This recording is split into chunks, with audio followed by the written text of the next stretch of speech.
సామాన్యుడు రాజకీయం చేస్తే ఇలాగే ఉంటది. మనల్ని ఎవరు రాలేదు నీ కోటలు బద్దల కొడతా.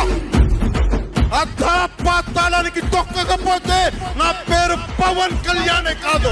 ఓహో కొర్ర కొర్ర మీ సోలవాడు కొమరం పులిలో పవనన్నొస్తుండదిగో భగత్ సింగులా. ఓహో చిమ చిమ చీకట్లు చెరిప చెగు వేదరో పవనన్నే వెలుగైతడు ఈ ఆంధ్ర నేలను.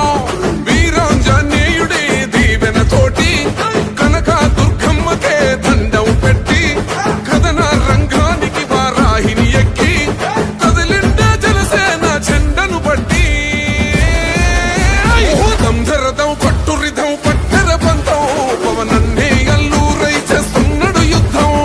దంధరదం కొట్టురిధం పట్టర పంతం జన సైనిక నీ కట్టెవ్వడు చెయ్యర యుద్ధం.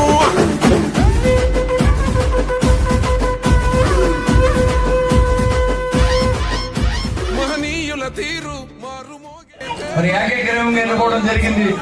అన్ని పార్టీలు, తెలుగుదేశం పార్టీ, జనసేన పార్టీ కూడా సహకరించారు. ఆ రోజు మీరు ఏకగ్రీవం అయిన తర్వాత ఈ ప్రజల్ని మీరు ఏం ఆదుకున్నారో మీరు ఒకసారి తెలియజేయాల్సిన అవసరం ఉంది. సీఎం చేయండి, నీతివంతమైన పవన్ కళ్యాణ్ గారిని అసెంబ్లీకి పంపించండి. అదేవిధంగా నరేంద్ర మోడీ గారిని ప్రధానమంత్రిగా చేయండి. ఈ డబుల్ ఇంజిన్ ప్రభుత్వాల వల్ల పల్లెటూరు రావాల్సిన డబ్బులన్నీ కూడా ప్రెసిడెంట్ ఆ ఊరు ఖాతాలోకి వచ్చి ఆ గ్రామాల అభివృద్ధి చేసే దిశగా మనందరం కూడా ఉండాలని చెప్పి నేను మనసు తీసుకొని ముఖ్యమంత్రి దగ్గర సంతకం పెట్టించిన రావాలండి. ఆ రోడ్డు కూడా గోతులు పూర్తి చేయకుండా వెనక్కి పంపించేసిన ఘనతగా ఉన్న ఈ గ్రామ రాజకీయ నాయకులకి ఉన్న ఎమ్మెల్యే కూడా దక్కుతుందని మీకు తెలియజేస్తా ఉన్నా. మరి మీకు ఏకగ్రీవంగా చేస్తే ఈ యొక్క పంచాయతీని మీరు ఏం ఆదుకున్నారో చెప్పాలా.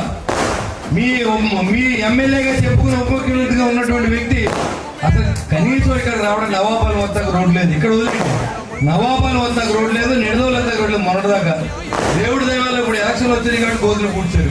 ఎలక్షన్ అవగానే గోతులు పోతే మళ్ళీ మన కొత్త రోడ్లను ప్రయాణం చేయాల్సిన అవసరం ఉంటుంది. కానీ ఒక రోడ్డు కూడా ఏం చేయని అసమ్మత ప్రభుత్వం వైసీపీ ప్రభుత్వం. ఎవరైతే దొంగలు సహకరించారో, ఎవరైతే రాజకీయాల్లో లంచం తీసుకున్న సహకరించారో వాళ్ళందరూ కూడా దొంగలుగా పరిగణిస్తారు. రేపు ప్రజలు కూడా గుర్తు డెఫినెట్ గా ఆలోచిస్తాం.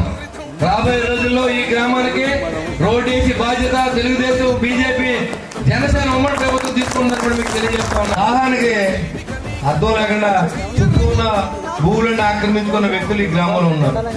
గ్రామంలో మంచినీళ్ళు ఎలా తాగుతారో, ఏం తెచ్చుకుంటారని కూడా మనం ఆలోచన చేయండి ఒకసారి. మంచినీళ్ళు అమ్మేదాళ్లే, మంచినీళ్ళు చెరువుకి వెళ్ళకుండా దారి చేసేదాళ్లే, మళ్ళీ రేపు వాళ్ళు ఓట్లు అడిగేదాళ్లే, డబ్బులు పంచేది కూడా వాళ్ళే.